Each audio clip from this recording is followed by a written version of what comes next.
Scouting for Boys, written by Robert Baden Powell, became the handbook and inspiration for scouting all over the world. In August 1907, Baden Powell organised a camp for boys at Brownsea Island near Poole, which is now seen as the beginning of the Scout movement. Just 6 months later, on the 23rd of February 1908, the first Wolverton Scout Troop was founded, the first Scout Troop in Buckinghamshire and one of the earliest in the country. One of those young men was Billy Henson, the father-in-law of Leo Coleman. They met together and they chose as their leader a man named Charles Applin, and he lived in Stratford Road. And I say the first group of lads became the first troop of Wolverton, Boy Scouts. I'll tell you about when I went to the boys' school. Then I went to the technical college. Oh gosh. And there I met a boy called Spandy, Roy Gammon. And his name, he got a nickname called Spandy. Well, Spandy was a member of the Wolverton group. And he said to me one day, "Why don't you come along and join? You'll love it." Well, I did go along, and I joined because I did love it. Around about school days, we decided to join the troop, first troop of Wolverton. I must have been about 12 or 13, and not only me, but there was lots of young men like Bill Coxill and Basil Roberts and Frank Hatcher. They all in my class at school, so we decided to join the Scouts, because there were older chaps in it. Fred Frisbee and Bob Frisbee, they was a lot older than myself, and Harry Windsor. So it was a sort of it was something you had to be in the Boy Scouts. The meetings were held in the top barn of a building at the back of Bedford Street back way and Green Lane. The cabin was above Robinson Builder's Yard, and there was a room there which they allowed us to use. And it was a lovely place. It got an atmosphere of its own. All the equipment that we had, camping equipment, utensils, was all there. Now, this had got a lovely feeling. To me it had. It was like a log cabin, backwoodsman feeling, and it was very, very cosy and, to me, friendly. If you wanted to go scouting, you went into the cabin. Yes. Mostly Friday nights we got together in the cabin, or all the troop. Well, what we would be doing is learning first aid, simple first aid, the types of knots we could use and when we used them. We learnt about signalling, observation, estimation, a host of other things as well. I later became a second of a patrol, one stripe, to denote the rank, and then I became a patrol leader, 2 stripes on the pocket, and I named my patrol the Otters, because that was a British animal, and we were all boys of the Otter Patrol. Now, there was a book called Boys of the Otter Patrol. Yes, I have it somewhere up the loft.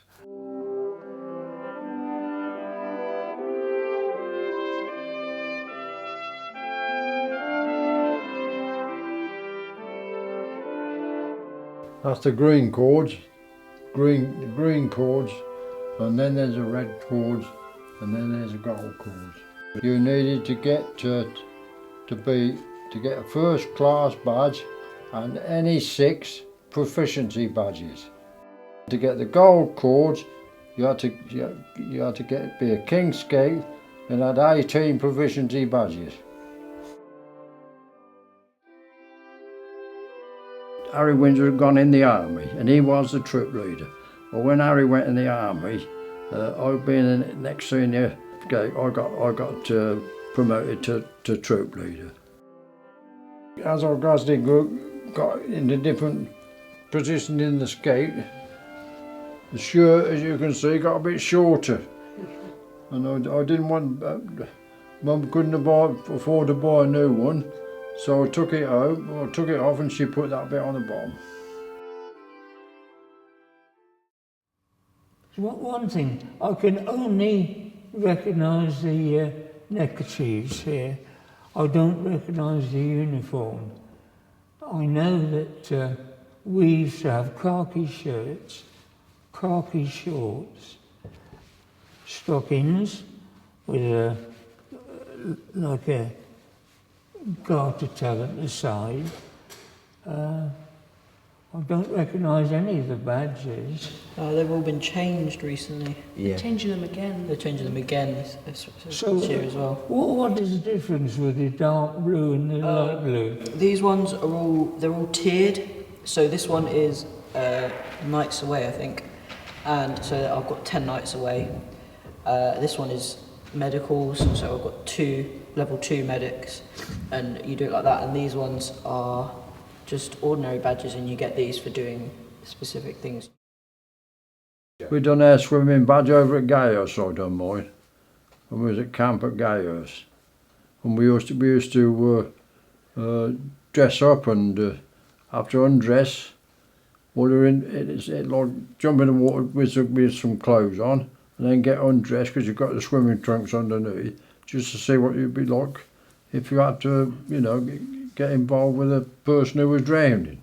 I've got all my badges stored away up the loft and I can't find them. But there was one badge in particular which I did like, and that was the signalling badge. And in the signalling badge, one had to learn 2 codes. One was the Morse code, which you could write down, do it audially, you know, tapping with the key, or you could do it with the flag. So that was a way of communicating between one group and another, or one person and another. And also the semaphore, which you had 2 flags and moved around the body in a circle. I liked that badge. I was the only one in the group who had got the signalling badge, and I was very, very happy. We used to signal from Holy Trinity Church roof to Hanslope at night time in the winter, and in the summer we used to do it in the summer with the flags. We had some scouts over at Hanslope reading the messages, and at night time in the dark, when we signalled with signalling lamps, they used to receive messages and they used to send messages back, just like you see in the Navy today when they got the lamp on. Do you all have to learn Morse code these days? We don't have to learn it, but we have done it before. Yeah. But we weren't. I wouldn't know it off by heart. I wouldn't know it off by heart. All I know is SOS. SOS. Yeah. Oh yes. I can remember once when I was flying, I was actually trying to land on a carrier. The circuit on a carrier is 300 feet, you know, and you come round in kind of a square and then down. Well, I was on downwind leg before I turned on the crosswind leg, and I felt a flashing in my eyes. And I thought, I wonder what that is. And they were signalling to me from the deck that a fighter had crash landing on, and I couldn't land on. So they were telling me to go back to base. But if I hadn't learned that in the Scouts, I never would have done it. Wow. So it's Very important, yeah. it is important, very important. We had a standing camp at the farm at Old Wolverton. We had a standing camp of 2 bell tents there. And what we used to do when we camped out over there, we'd get up early in the morning and run across the fields, have a dip in the river, down by the Iron Trunk, and then run back, wipe ourselves down, and we used to had to go to work then, in the works. That's what we did. We had camps at the bank holidays and Easter and other bank holidays, and we had a favourite place to go, which was Gayhurst. Now, we packed our personal kit, camping kit, food, first aid box, bog box, you know, and the shelter for it on the trek carts. Now, we camped in a field. Now, that was 8 miles away. And we went uphill and down dale quite happily. In those days, we didn't have car transport, anything like that. Stony Stratford Escape Rally 1937. Escape Rally at Stratford. We camped down Dr. Habgood's. We went specifically over there to do bridge building over the river. And there's a photograph there of the bridge we built over the river.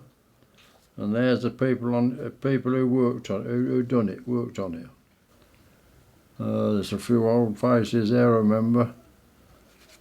A lot of them, unfortunately, are not living, a lot alive today. And how do you go camping these days? It's normally on the holidays, and Yeah. it's normally either like, sometimes we do survival camps where I don't think I've been on one, so. Well, yeah, you build a shelter using just anything you can find, so like bits of wood and leaves, and you have to make it waterproof, that sort of thing, and sleep out in the open. That's quite fun. Formal ones as well. I remember one camp I went to at Gayhurst, and I was a patrol leader then, and my patrol helped me. Well, I built a shelter so that I could sleep outside, not sleep in a tent, and they brought lots of things for me. Yeah, and for my bed, I had soft foliage, you know. Yeah. Then I had my ground sheet on it, and then I had my sleeping bag. But sleeping bags in those days were not like today. I used to make mine out of 3 blankets and fold them over and use big blanket pins. Have you ever heard of that? Clever idea. Yeah. We don't do it as much now. When we used to go to camp, we used to dress up a little bit with, you know, the Indian feathers and things, and used to do it. Look, you see the Indians when they were at camp, they had dance round. And I suppose I ought to say something about those shields up there. Yeah, Do you know what that's for? Do you recognise any of them? If I saw them, I could. But what happened in those days, if you slept out under the stars at least 3 nights, you could become a member. I think it was Hiawatha's tribe or something to do with Hiawatha's happy hunting grounds, the quarries, you know. And they gave you a shield which you could decorate yourself. And you were given an Indian name. Well, I chose my Indian name first of all. I slept out more than 3 nights, I can assure you. and I was called Silent Otter. Silent Otter. Silent Otter. But you won't find Silent Otter up there. No. Well, when I came back from being in the forces, because I'd been in the fleet earlier on and used to fly over the sea, they called me Chaos, which was like chaos, but chaos, which means seagull. We always wanted our own scout hall, and it's rather strangely enough at that time, just before the war, I think 1937 and 38, the council was building the Windsor Street houses, council houses, and after they built it, there was a where the skate hall is now. That was a rough piece of ground in that corner, all full of brambles and everything, because that used to be allotment ground there, and they gave us the option that if we'd cleared that piece of land and cleared it sufficiently enough, they would give it to us for the for enable us to build the skate hall, which is the skate hall which is one there now. So the whole of the troop spent hours at night time after school and men after work getting all the rubbish off that ground in the corner by the bowls club. And when we cleared it, the man who done the design was a man named Harry Proctor, and the builder who was asked to build it, Harry Windsor, he was a scouter. His father, Windsor and Glade, they built the skate hall. It was finished just before the war in 1939, because a lot of us was in the forces by then, and in 1947 it was decided to have a proper dedication of the hall. The new Scout Hall was better in a way, one way, that it was a place where we had heat, it was larger, we could play more games up there, we had toilet facilities and shower facilities. We used to store all our equipment up the loft, up a big ladder, and it was stored in the loft. But the whole atmosphere of the log cabin, backwoodsman feeling of the old cabin was gone. To me it was gone. It may not have been to other people, but it certainly was to me. Yeah, when I was a scouter, I went to Gilwell. You've heard of Gilwell, haven't you? Oh, yeah. Gilwell Park, where scouters go. It was split into different patrols, different people from different countries. But this was just after the war, 1946 or 47, I'm not sure now. And I can remember the 4 foreigners in my patrol, but I don't remember any of the British names. I remember Heinz Esser from Germany. He was one of the Hitler Youth. There was Hans Manteuffel. He was another Hitler Youth. And then there was Saul Lubago from Uganda, and then Awad Mustafa from the Sudan. It's 2 Sudans these days, but it was all one country then, and we had a great time together. I bet you learned a lot from them as well. I bet you learned a lot about the world from them as well. Oh yes, yes. I would say it's a great pity that we We can't be like that these days. Yeah. What I've done in my later life and the position I got to, all of these experiences in the Scouts, it leads, I mean, even in the army, becoming a senior NCO and all that sort of thing, it all reverts back to scouting, I think, giving the confidence to do that sort of thing, and leadership in the Scouts all helps in that respect.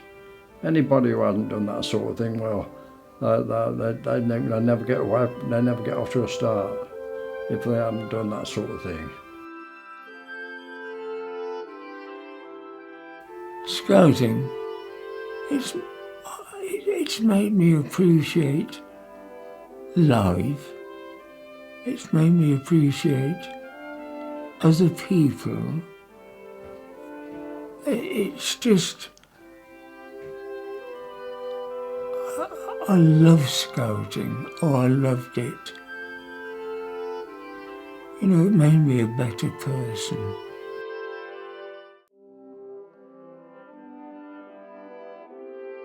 Most of my friends were in the Scouts. Now I remember some of the Scouts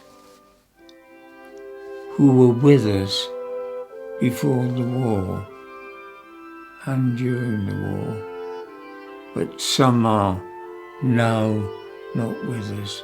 They've passed away. They've, what we call, gone home, a circle with a dot in the centre.